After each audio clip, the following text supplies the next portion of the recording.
கடலின் அருகே ஆயிரக்கணக்கான பக்தர்களின் நம்பிக்கைக்கு நடுவே கம்பீரமாக நிற்கிறார் திருச்செந்தூர் முருகப்பெருமான். ஆனால் திருச்செந்தூர் முருகன் சிலையில் பலருக்கும் தெரியாத ஒரு தனிச்சிறப்பு இருக்கிறது. இன்று அதை பார்க்கப் போகிறோம்.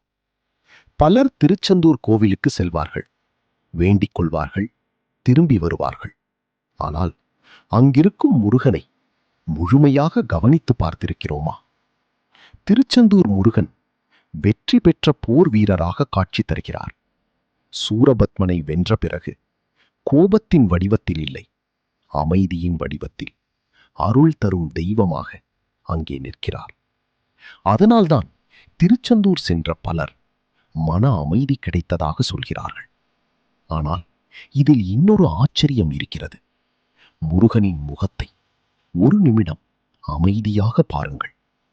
எவ்வளவு கூட்டம் இருந்தாலும் அவர் நம்மை மட்டுமே பார்ப்பது போல ஒரு உணர்வு பல பக்தர்களுக்கு ஏற்பட்டிருக்கிறது. இது பக்தியா, உணர்வா, அல்லது அருளின் சக்தியா?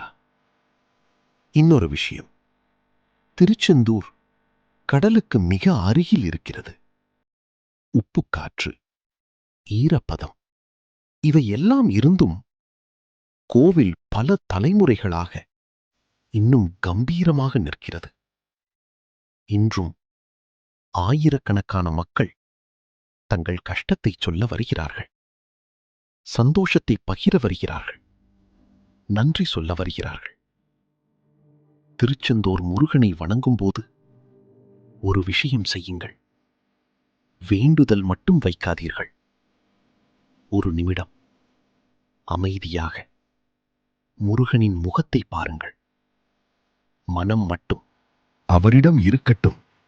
அந்த அமைதி ஒரு பதிலை தரலாம், அல்லது ஒரு புதிய நம்பிக்கையை தரலாம்.